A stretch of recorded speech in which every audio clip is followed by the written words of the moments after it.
If you're reading this, there's a good chance anxiety has been interfering with your life. Perhaps you wake up already feeling overwhelmed, or your mind refuses to quiet down, constantly replaying past mistakes or worrying about things that haven't even happened yet. Maybe you've told yourself, "Tomorrow will be better," only to find that tomorrow feels just as exhausting as today. I understand how that feels. I used to be stuck in a relentless loop of overthinking, stress, and mental fatigue. But then I made 8 changes that transformed the way I felt, almost overnight. I'm not claiming to have become some ultra-calm monk who never worries, but I did go from feeling like my brain was a malfunctioning browser with 100 tabs open to actually feeling calm and in control. And no, I'm not about to sell you a miracle product or offer empty advice like, "Just stop overthinking." That's as helpful as telling a fish to stop swimming.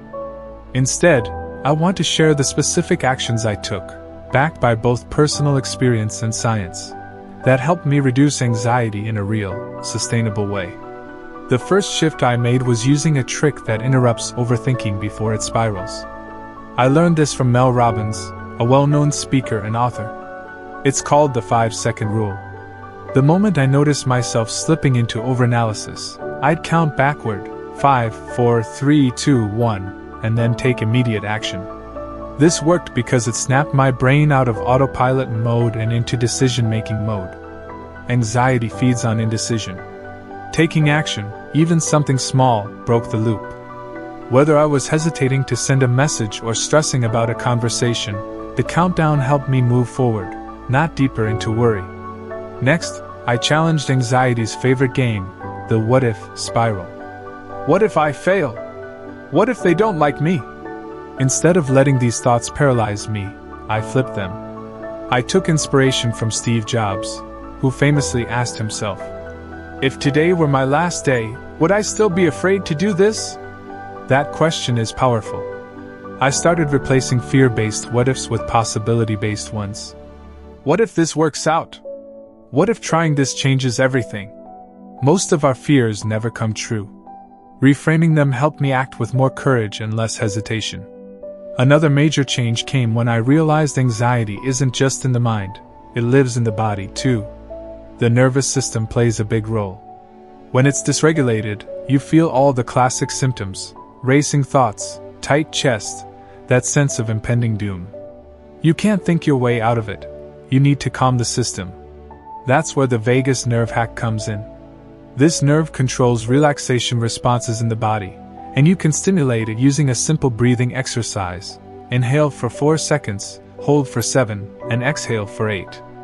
I began doing this whenever I felt anxious, before bed, after tense meetings, and it worked better than most self-help advice I'd tried. Then there's the way we start our mornings. If you want a quick way to amplify anxiety, start your day with social media. The brain is most impressionable right after waking up. Seeing bad news or someone's curated, perfect life first thing in the morning puts you in a reactive, stressed state from the start. I stopped checking social media, email, or the news until after 10 a.m. Instead, I used that time to drink water, stretch, and read something positive. Within days, my mornings felt less chaotic, and my mind stayed calmer longer. Movement also became key to managing anxiety. Our bodies aren't meant to sit still while our minds race. Physical movement naturally reduces stress hormones and increases endorphins. Even a 5-minute walk can reset the nervous system. Anxiety triggers a fight or flight response, even if the threat is just an email or a text. Exercise tells the brain, "We're safe now." I started small, light stretching in the morning, short walks in the evening, and later added weight training. Building physical strength gave me mental strength, too. It didn't need to be complicated. Even dancing or shaking out my limbs helped. I also started journaling, and that was a game changer. When anxious thoughts stay in your head, they grow louder and more chaotic. Writing them down gave them structure and helped me realize most of them weren't even real problems. I began by listing 3 things that made me anxious each day, then reviewing what actually happened. Often, nothing bad occurred, or if it did, I handled it. Journaling helped show my brain that it was exaggerating, and that realization alone reduced my anxiety by half. Cutting out stimulants, especially caffeine, had a surprising impact. I used to drink coffee constantly, thinking it gave me energy. In reality, it was spiking my cortisol levels and putting my nervous system on high alert. I gradually switched to decaf and herbal tea. Within a few days, my resting heart rate dropped, and I no longer woke up with unexplained anxiety. If quitting caffeine sounds tough, just try replacing 1 cup a day and notice how your body responds. Finally, I focused on how I ended my day. A consistent bedtime routine helped me sleep better, which in turn made everything else easier to manage. Bright lights, screens, and stimulating content before bed keep the brain alert. I dimmed the lights, avoided screens for 30 minutes, and read something light instead. I also stretched and did calming breathing exercises. This routine sent my nervous system the message, it's time to rest. The next morning, I'd wake up with noticeably less anxiety. Anxiety isn't something you just get rid of, it's something you learn to manage with consistent habits. No one wakes up one day totally free of it. But over time, with the right strategies, anxiety can lose its grip. What worked for me may work for you too. Interrupt overthinking, reframe fear, regulate your nervous system, protect your mornings, move your body, write your thoughts down, reduce stimulants, and set up a relaxing night routine. So here's a challenge. Choose just one of these tools and start using it today, not tomorrow. See what changes. You might be surprised at how much calmer and more in control you feel when you take even one small step toward managing anxiety on your own terms.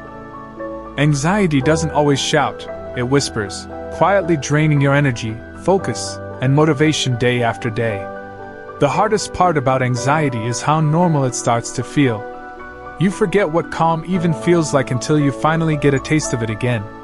You don't need to fix everything all at once. You just need to shift the momentum. One small step is enough to start the change. Anxiety thrives in silence. The more you keep it bottled up, the more power it gains. Speaking about it, even to yourself, is an act of defiance. Perfectionism is anxiety's favorite disguise. It convinces you that you're not allowed to rest until everything is perfect, which of course, never happens. You are not your thoughts. That intrusive voice telling you you're not good enough is not the truth. It's just noise your brain has learned to repeat. Recovery isn't linear. Some days will feel worse than others, but that doesn't mean you're not making progress. Every effort still counts. Think of managing anxiety like training a muscle. The more consistently you work at it, the stronger your mental resilience becomes. Sometimes rest is the most productive thing you can do. Burnout and anxiety often walk hand in hand, and slowing down is not a weakness, it's wisdom. Just because anxiety is common doesn't mean it should be ignored.